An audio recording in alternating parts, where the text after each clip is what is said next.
Winton down under, tight twisty circuit with very awkward to overtake, so qualifying will be key. On screen right now is the details for the session, so you know this is most accurate for season 1 2025. And well, in a nutshell, qualify, and watch out for the curbs. Some of them are quite cheeky and will send you off into Narnia. Otherwise, let's crack on with the guide.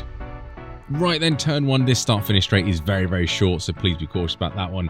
Braking just before the 50 marker over there and braking in a nice straight line. Be careful of this curb. You can take a little cheeky tickle of it, but not too much because it will bump you over and send you off into the left-hand side. Now, this curb on exit, take all of it as best you can and use the next bit as the reference point for the turn in. Now, this curb here on the apex, try and dip a lot higher onto the grass as best you can to really open up the corner, and be careful on exit because it is easy to run very wide here, and the curb is usable, but after that it obviously is not. Use the 50 meter marker right there, or 50 centimeter, whatever that 50 means anyway, for our turn-in point. Turn in, and then as we get to the apex, sort of lift off gradually on the brakes, let the car decelerate and drift out wide very gently. Look how ginger I am on the brakes.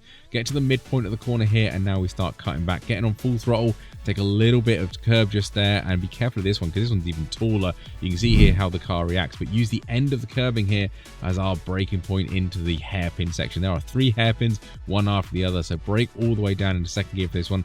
Gently, be patient on the throttle. You don't want to understeer wide. Get on power, and then we're coming to probably the tightest one, I would assume, because you got to try and cut back on it.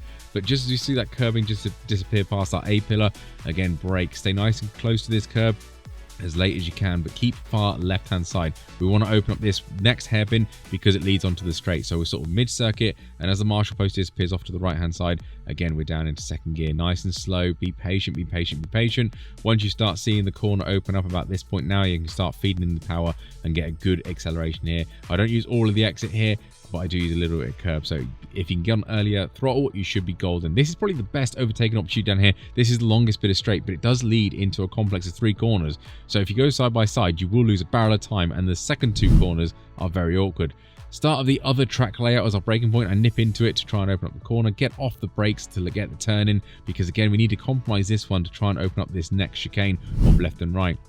As the dirt starts on the right hand side, turn it in. Now try and be as neutral as you can as you go over the curb, and then feed in the power afterwards. You can take a bit more curb on this one, but just be prepared for all these bumps over here and try and be as straight as possible on exit to try and absorb them bumps. And that is the lap done and dusted. Good luck with your overtakes.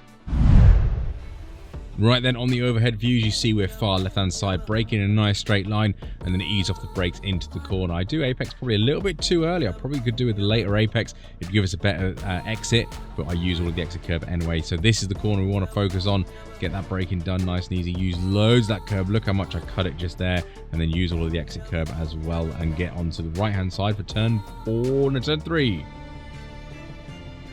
Into turn 3 and 4, now coast it on the way in, and then as you get to that first curb, gently on the brakes, sort of let the car decelerate with a gentle brake input, get to about midpoint on that dirt gravel, and then start aiming in for this one. Be full throttle as best you can, and then remember, as you come off this curb here, you want to start braking into the hairpins.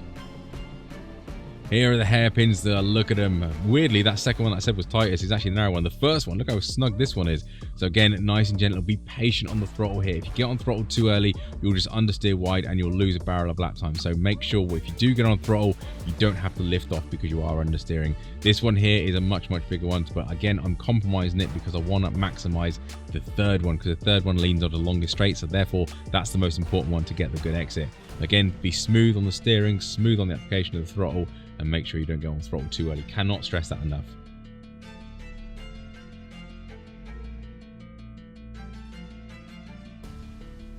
Last few sections now. Again, we're braking on the way into the corner. Use a little bit of the extra circuit if you can, and again, compromise this one to stay far right to really open up the chicanes, because that's the important one, because it leads onto a very tiny, but it leads onto a straight, and that's why going too wide through there will be very awkward.